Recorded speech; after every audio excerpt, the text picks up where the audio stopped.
Welcome guys, welcome to my channel. आज हम लोग DSSB का जो लास्ट ईयर एग्जाम हुआ है उस क्वेश्चन पेपर को सोल्व करेंगे, क्योंकि इससे पहले भी हम बहुत सारे DSSB के पेपर सोल्व कर चुके हैं। लेकिन ये जो लास्ट ईयर का पेपर है इसमें थोड़ा नया पैटर्न रहा है, क्वेश्चंस का थोड़ा ट्रेंड बदला है, थोड़ा ऑब्जर्वेशन बेस्ड क्वेश्चन काफ़ी थे। तो इसीलिए आपको नए पेपर की तैयारी करने के लिए ये जो एग्ज़ाम आने वाला है DSSB का, उसमें किस तरह का क्वेश्चन आपसे पूछा जा सकता है, इसका आपको एक आइडिया भी हो जाएगा और प्रैक्टिस भी हो जाएगी। अगर आप हमारे चैनल से नए जुड़े हैं तो आप हमारी प्लेलिस्ट को विजिट कर सकते हैं। प्लेलिस्ट आपको DSSB के नेम से मिल जाएगी। पहले वाली वीडियो में मैं आपको पहले ही बता चुकी हूँ कि DSSB में PGT लेवल पर जो आपके टोटल क्वेश्चन आते हैं वो आपके आते हैं 200, और 200 क्वेश्चन आपके एक साथ नहीं खुलते जैसा कि UGC नेट में होता है। यहाँ पर 20 क्वेश्चन का एक सेट होता है, तो पहले एक सेट कंप्लीट करते हो, आप उसको सबमिट करते हो और फिर वो दोबारा नहीं खुल सकता, फिर आप दूसरा सेट आपका खुलेगा। तो इसका मतलब 200 क्वेश्चन है, 20 क्वेश्चन का एक सेट होता है। तो यहाँ पर आपके टोटल जो सेट खुलेंगे इकोनॉमिक्स के क्वेश्चंस के वो आपके 10 खुलेंगे। तो आज हम उसी पहले सेट को स्टार्ट करते हैं और क्वेश्चंस को सोल्व करते हैं। पहला जो आपका क्वेश्चन है, क्लासिकल थ्योरी में सेविंग में और इन्वेस्टमेंट में आप इक्वालिटी कैसे लाओगे। आपको पता है जितने भी क्लासिकल इकोनॉमिस्ट हैं वो कहते हैं सेविंग भी आपका रेट ऑफ इंटरेस्ट पर डिपेंड करता है, उसी का फंक्शन है, और इन्वेस्टमेंट भी आपका रेट ऑफ इंटरेस्ट पर डिपेंड करता है और उसी का ही फंक्शन है। जब सेविंग और इन्वेस्टमेंट दोनों ही एक ही चीज़ का फंक्शन है, तो अगर आपको इसमें इक्वालिटी लेके आनी है तो वो भी आपकी रेट ऑफ इंटरेस्ट से आएगी। तो इसीलिए ऑप्शन नंबर 3 आपका राइट आंसर हो जाएगा। अगला क्वेश्चन देखिए। अगले क्वेश्चन में बोल रहे हैं कि कौन सी कंट्री अपनी GDP का सबसे ज़्यादा पब्लिक एजुकेशन पर खर्च करती है। तो यहाँ पर ऑप्शन आपको गिवन है और मैंने आपको प्रूफ के साथ यहाँ पर डेटा भी प्रोवाइड कर दिया है। तो यहाँ पर पहला ऑप्शन है किरीबती, सेकंड है भूटान, थर्ड है आपका आइसलैंड, फोर्थ है आपका मार्शल आइलैंड। तो यहाँ पर आपको एक चीज़ को करेक्ट करना होगा कि लास्ट ईयर जो DSSB का एग्जाम हुआ है ना, उसमें किरीबती राइट आंसर है। लेकिन किरीबती का आप जब देखोगे ना इस डेटा के अंदर, तो 15.6% वो अपनी GDP का खर्च करता है। लेकिन मार्शल जो आइसलैंड है वो आपका 15.8% खर्च करता है। तो उस क्वेश्चन पेपर में वो आंसर गलत है, ये आपको डेटा भी यहाँ पर शो हो जाएगा।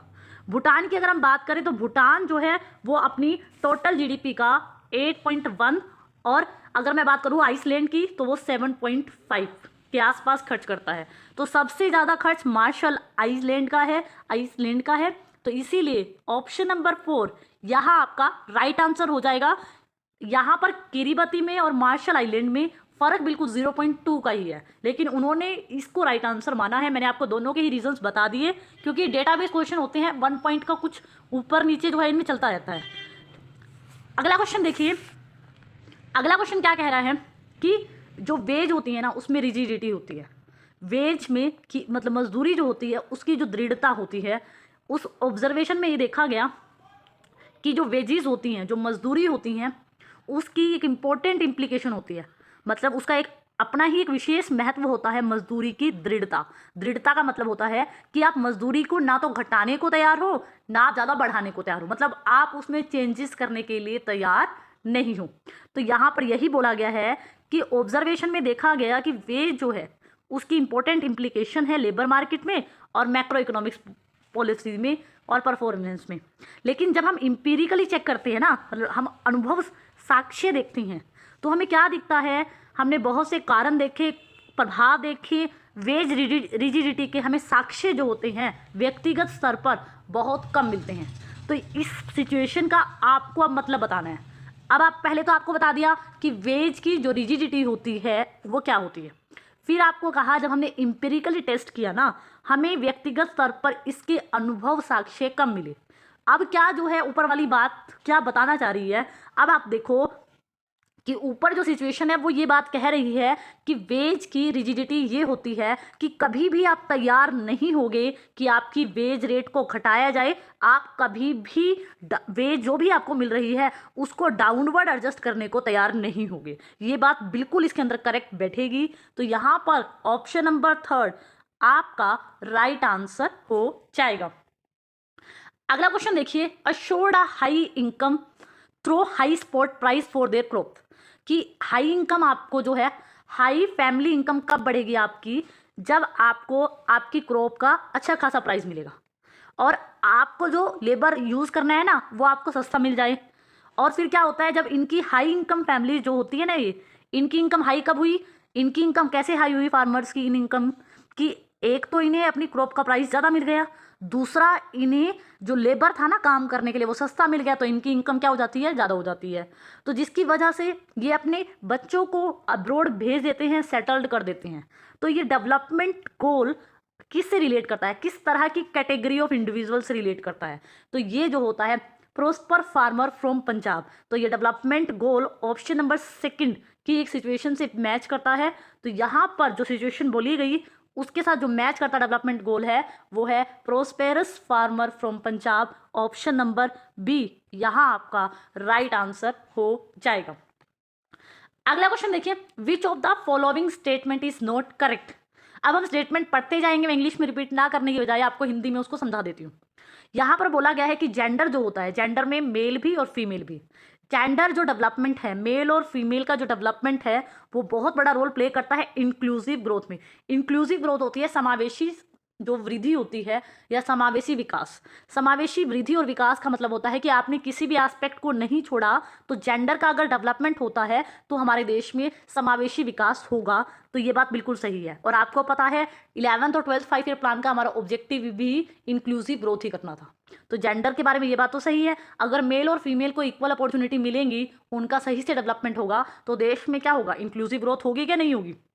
अगला क्वेश्चन अगला पढ़ते हैं, हमसे पूछा है नोट, तो ये तो हमारा सही है। अगला देखिए, जेंडर का अगर डेवलपमेंट होता है तो सोशल जस्टिस भी होती है, सामाजिक न्याय भी समझ आता है। अगर मेल और फीमेल को इक्वल अपॉर्चुनिटी मिलेंगी और उनको ये पता होगा कि अगर उनके साथ कुछ गलत किया जाता है तो सामाजिक न्याय उन्हें कैसे पाना है अदालतों के तहत, तब भी आपका सोशल जस्टिस भी होती है अगर हमारे जेंडर का डेवलपमेंट होता है। तो ये बात भी सही है। अगला कुछ पॉइंट पढ़िए, जेंडर डेवलपमेंट इंडेक्स जो आता है आपका वो जेंडर के प्रति इनसेंसिटिव है, ये बिल्कुल गलत है। ये वो सेंसिटिव है, वो मेल के एस्पेक्ट को भी देखता है, वो फीमेल के एस्पेक्ट को भी देखता है, लेकिन ये कह देना कि जेंडर डेवलपमेंट का जो इंडेक्स होगा वो क्या है, इनसेंसिटिव है, ये बात बिल्कुल गलत है। वो सेंसिटिव है ना कि इनसेंसिटिव है। तो इसीलिए ऑप्शन नंबर थर्ड ही आपका राइट आंसर होगा, यही जो है इस क्वेश्चन में नोट करेक्ट है। ऑप्शन नंबर थर्ड आपका राइट आंसर हो जाएगा। अगला क्वेश्चन देखिए, which of the following assumption is not correct with respect to trade and development, कि ट्रेड भी हो रहा है, ट्रेड से आपका डेवलपमेंट हो रहा है, कौन सी स्टेटमेंट ट्रेड से डेवलपमेंट के बारे में सही नहीं है। पहला पढ़िए, अगर आप अपनी इकोनॉमीज को ओपन करते हो तो ट्रेड से रिसोर्सेज का बेटर यूज होता है, ये बात तो सही है।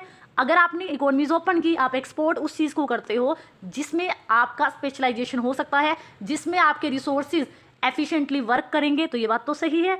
अगला पढ़िए कि अगर टेक्निकल नॉलेज जो होती है इसको आप अक्रॉस द कंट्री जो है वो ट्रांसफ़र नहीं कर सकते, ये बात गलत है। आपने देखा, हमने ग्लोबलाइजेशन में हमारे देश से गुड्स भी, सर्विसेज भी, टेक्नोलॉजी भी दूसरे देशों को एक्सपोर्ट भी की, वहाँ से इंपोर्ट भी की। तो हमारा डेवलपमेंट नहीं हो सकता अगर हम ये कहें कि हमारी टेक्नोलॉजी दूसरे देश में नहीं जा सकती, तो ये तो डेवलपमेंट को रोकेगा। और यही इस क्वेश्चन का आपका राइट आंसर हो जाएगा, क्योंकि नोट आपसे पूछा है। ऑप्शन नंबर बी यहाँ आपका राइट आंसर हो जाएगा। अगला क्वेश्चन देखिए, which of the following is not a risk related to agriculture in India. Agriculture जो सेक्टर है उससे में कौन सा रिस्क जो है नहीं होता इंडिया में। प्राइस का बहुत रिस्क होता है, क्योंकि आपको पता है एग्रीकल्चर प्रोडक्ट्स पेरिशेबल्स होते हैं, तो उनके प्राइस घटते रहते हैं, बढ़ते रहते हैं। तो यील्ड का रिस्क होता है, जब प्राइस घटेगा तो आपकी यील्ड जो होती है इनकम होती है, यील्ड जो होती है वो इनकम होती है, वो घट भी सकती है, वो बढ़ भी जाएगी। तो वेदर का रिस्क है, ये रिंक नहीं, हाँ रिस्क ऐसा आएगा, सॉरी यहाँ पर आप करेक्ट कर लेना, वेदर रिस्क आएगा, ठीक है। वेदर का तो रिस्क है ही। आज भी आपको पता है इंडिया के अंदर जितना एग्रीकल्चर सेक्टर में इरिगेशन फैसिलिटी नहीं है, वो आज भी पूरी तरह से हम वेदर पे डिपेंड है। टेक्नोलॉजी कोई रिस्क नहीं है हमारे इंडिया में इतना बड़ा, यहाँ पर टेक्नोलॉजी का उतना इंप्रूवमेंट हुआ भी नहीं है एग्रीकल्चर सेक्टर में। तो टेक्नोलॉजी जो है हमारे लिए एक प्रॉब्लम है कि टेक्निकल एडवांसमेंट हमें करना है। ये हमारी समस्या है, ये उतना बड़ा हमारे लिए इतना बड़ा कोई रिस्क नहीं है। बाकी ऊपर 3 ये सब रिस्क हैं, लेकिन टेक्निकल अभी हमारी उतनी एडवांसमेंट नहीं हुई है, तो इंडिया अभी टेक्निकल रिस्क की कैटेगरी में नहीं आता। तो ऑप्शन नंबर 4 इस क्वेश्चन का आपका राइट आंसर हो जाएगा। अगला क्वेश्चन देखिए, अगले क्वेश्चन में आपसे क्या पूछा गया है, question number 8 means the ability of environment to observe degradation. अब देखिए हम क्या करते हैं, इन्वायरमेंट में पोल्यूशन डालते रहते हैं, तो ये क्या कह रहा है, इन्वायरमेंट की ना एक एबिलिटी होती है कि वो अपने अंदर सारे के सारे पोल्यूशन को ऑब्जर्व करती है। डिग्रेडेशन होता है कि जो भी आपने कबाड़ा किया, कचरा किया, उसको वो क्या कर रही है, ऑब्जर्व कर रही है, एक क्षमता होती है। तो इस क्षमता को आप क्या बोलते हो, इसको बोलते हैं ऑब्जर्वेटिव कैपेसिटी। ऑप्शन नंबर 4 यहाँ आपका राइट आंसर हो जाएगा, क्योंकि ये कैपेसिटी ऐसी कैपेसिटी होती है जहां पर इन्वायरमेंट में जितना भी पोल्यूशन होता है, इन्वायरमेंट में जितना भी पोल्यूशन होता है, बिना इन्वायरमेंट को कोई हार्म पहुंचाए इन्वायरमेंट इतने पोल्यूशन को अपने आप बर्दाश्त कर लेता है। तो यहाँ पर ऑप्शन नंबर 4 आपका राइट आंसर हो जाएगा। अगला क्वेश्चन देखिए, the concept of effective demand is associated with the name of. अब आपको पता है इफेक्टिव डिमांड क्या होती है, प्रभावी मांग। प्रभावी मांग जो कि केन्स ने दी है, उसने कहा है टोटल डिमांड का वो हिस्सा जहां पर एग्रीगेट डिमांड और एग्रीगेट सप्लाई बराबर होती है। देखो ये एग्रीगेट डिमांड हो गई, ये आपकी एग्रीगेट सप्लाई होगी। अब फुल एम्प्लॉयमेंट लेवल पर तो यहाँ पर इक्वालिटी होती, लेकिन फुल एम्प्लॉयमेंट से पहले भी एग्रीगेट डिमांड और एग्रीगेट सप्लाई बराबर हो जाती है। इस कॉन्सेप्ट को ही हम इफेक्टिव डिमांड बोलते हैं, और इसको देने वाला कोई और नहीं था, केन्स था। तो ऑप्शन नंबर 2 यहाँ पर आपका राइट आंसर हो जाएगा। इंडस्ट्रियल रिजर्व आर्मी का जो कॉन्सेप्ट है वो किसने दिया था, वो ये कॉन्सेप्ट कार्ल मार्क्स ने दिया था। कार्ल मार्क्स ने अपनी थ्योरी में बताया कि एग्रीकल्चर सेक्टर में कितनी ज़्यादा एक्सेस कैपेसिटी होती है, कितनी ज़्यादा एक्स्ट्रा लेबर होती है, तो अगर आपको जब भी नीड होती है तो आप उनको एक मिनिमम वेज पर इंडस्ट्रियल सेक्टर में रख सकते हैं, यूज़ कर सकते हैं। तो यहाँ पर उसका जो नेम पड़ा था इस एक्सेस लेबर का, तो ये पड़ गया था इंडस्ट्रियल रिजर्व आर्मी। तो ऑप्शन नंबर ए इस क्वेश्चन का आपका राइट आंसर हो जाएगा। अगला क्वेश्चन देखिए, which of the following come under human capital. तो यहाँ पर ह्यूमन कैपिटल का मतलब कि होता क्या है, आदमी का हेल्थ स्टेटस, उसका हेल्थ स्टेटस क्या है, आपकी पॉपुलेशन का, उनके पास कितनी नॉलेज है, कितना उनका टैलेंट है, क्या उनकी स्किल्स हैं, क्या उनकी एबिलिटी हैं। तो ऑप्शन नंबर 4 इस क्वेश्चन का राइट आंसर हो जाएगा। अगला क्वेश्चन देखिए, which of the following is not included in the factors determine rural urban market linkage in India. मतलब ग्रामीण मार्केट है और एक शहरी मार्केट है, दोनों को जोड़ने में क्या क्या चीज़ों की ज़रूरत है, इनमें से कौन सा फैक्टर है जो उतना इंपॉर्टेंट नहीं है दोनों मार्केट्स को जोड़ने के लिए। आप इनपुट सोर्स, आपको प्रोडक्शन करने के लिए इनपुट चाहिए, sourcing of input, raw material, catering to rural consumer, किस तरह का मतलब आपका रूरल कंज्यूमर है उसको आपको किस तरह से कैटर करना है, एक्सेस टू पब्लिक सर्विस जो मतलब सार्वजनिक सेवाएं हैं जैसे कि सारा रोड, रेलवे, ट्रांसपोर्ट, ये सब। तो आपको ये समझना होगा इस क्वेश्चन में। वैसे तो हमें सब चीज़ें इंपॉर्टेंट लग रही हैं, क्योंकि देखो आपके पास अगर इनपुट नहीं है, सोर्सिंग इनपुट, तो आपका मार्केट बन नहीं सकता, प्रोडक्ट बन नहीं सकता। रॉ मटेरियल भी आपको चाहिए, कंज्यूमर भी आपको कैटर करने पड़ेंगे कि रूरल कैसे हैं, अर्बन कंज्यूमर कैसे हैं, इनको कैसे जोड़ा जा सकता है, क्या प्रोडक्ट इनको पसंद आएगा। पब्लिक सर्विसेज सारी ट्रांसपोर्ट की, रोड, रेलवे की, ये भी चाहिए। लेकिन यहाँ पर जो ज़्यादा इंपॉर्टेंट नहीं है वो रॉ मटेरियल है, क्योंकि बाकी सब चीज़ें दोनों मार्केट को जोड़ने के लिए चाहिए आपको, लेकिन रॉ मटेरियल ये प्रोडक्ट बनाने के लिए चाहिए, लेकिन मार्केट को जोड़ने के लिए उतनी उसकी नीड नहीं है, कम इंपॉर्टेंट ऑप्शन नंबर बी है। तो ऑप्शन नंबर बी के साथ हम जाएंगे। अदरवाइज आपको अगर ऑल ऑफ द अबव यहाँ ऑप्शन होता तो हम ऑल ऑफ द अबव पे जाते। तो यहाँ पर ऑप्शन नंबर बी आपका राइट आंसर हो जाएगा। अब आपको यहाँ पर नॉट करेक्ट स्टेटमेंट पढ़नी है। पहली स्टेटमेंट पढ़िए, income inequality is more serious है देन हेल्थ इनक्वालिटी। ये गलत है। आपकी हेल्थ ज़्यादा जरूरी होती है या इनकम की इनक्वालिटी? तो पहली तो गलत हो गई ये। सेकंड गलत, तो फर्स्ट ऑप्शन तो हमें पता है सब में 1 1 है, तो हमारे पास एक ऑप्शन जो गलत है वो है 1, और आपको गलत ही ढूंढना है। सेकंड ऑप्शन देखिए, इनकम इनक्वालिटी को आप रिड्यूस कर सकते हैं अगर आप टैक्स लगाएं, तो ये तो सही है, इसको नहीं पढ़ना हमने। अगर क्या कहते हैं, इट रिक्वायर लॉन्गर टाइम में ब्रिंग डाउन हेल्थ की inequality as compare to income inequality, ये भी बात सही है कि जैसे जैसे टाइम बीतेगा आपकी अगर हेल्थ की इनक्वालिटी घटती रहेगी, इनकम इनक्वालिटी मतलब ये कहना चाहता है कि जो हेल्थ में इनक्वालिटी है, अगर आप अनहेल्दी हैं तो आपको जो हेल्दी होने में जो टाइम पीरियड लग रहा है वो ज़्यादा लगता है, तो यहाँ पर ये बात भी सही है। तो यहाँ पर ये कह रहा है कि इनकम इनइक्वालिटी को आप रिड्यूस कर सकते हैं शॉर्ट टर्म में। कैसे? अगर आप पुअर रिच पर्सन से पैसा ले लो और पुअर में डिस्ट्रीब्यूट कर दो या किसी सर्विस के थ्रू उन तक पहुँचा दो, तो ये भी ठीक है। Health inequality negative externality create करती है, सही बात है। अगर बंदा स्वस्थ नहीं होगा तो सभी चीज़ें उसके लिए बेकार है। तो यहाँ पर लास्ट ऑप्शन हमारे पास बचा, health and health seeking behaviour of individual depend on physical structure. ये गलत है कि आपका जो बिहेवियर है हेल्थ सीकिंग बिहेवियर वो सिर्फ आपके फिजिकल स्टेटस पे डिपेंड नहीं करता, आपके कल्चर पर, आपके स्टेटस पर, आपकी सोशल वैल्यू पर भी डिपेंड करता है। तो यहाँ पर सभी ऑप्शंस पढ़ने के बाद जो हमारे इनकरेक्ट है, ऑप्शन नंबर फर्स्ट भी इनकरेक्ट है, ऑप्शन नंबर 6 भी इनकरेक्ट है। तो यहाँ पर ऑप्शन नंबर फर्स्ट आपका राइट आंसर हो जाएगा। अगला क्वेश्चन देखिए, geographical indication under which type of intellectual property right. अब क्या होता है जियोग्राफिकल इंडिकेशन, कि कोई भी प्रोडक्ट जो है उसका जो ओरिजिन, मतलब किस, मान लो कोई स्टेट है, किसी स्टेट का कोई प्रोडक्ट फेमस है तो वो प्रोडक्ट इसलिए जाना जाता है, जैसे वाराणसी की साड़ियाँ। तो ये जो कोई प्रोडक्ट जिसका ओरिजिन किसी स्टेट से, किसी जगह से, ये सब चीज़ें होती है जियोग्राफिकल इंडिकेशन के अंदर आती है कि एक जो प्रोडक्ट है उसका ओरिजिन कैसे हुआ, उसकी क्वालिटी, तो ये सब चीज़ें जियोग्राफिकल इंडिकेशन में आती है। तो ये एक इंटेलेक्चुअल प्रॉपर्टी राइट है, लेकिन ये एक इंडस्ट्रियल प्रॉपर्टी राइट के अंदर की कैटेगरी है। यही आपसे पूछा है कि जो जियोग्राफिकल होता है लोकेशन वाला, ओरिजिन वाला प्रोडक्ट जिसका उद्गम किसी स्थान से हुआ है, तो वो किस इंटेलेक्चुअल प्रॉपर्टी राइट में आता है, तो ये आपका इंडस्ट्रियल प्रॉपर्टी राइट के अंदर आता है। ऑप्शन नंबर ए आपका राइट आंसर हो जाएगा। अगला क्वेश्चन देखिए, who propounded various rule related to marginal utility.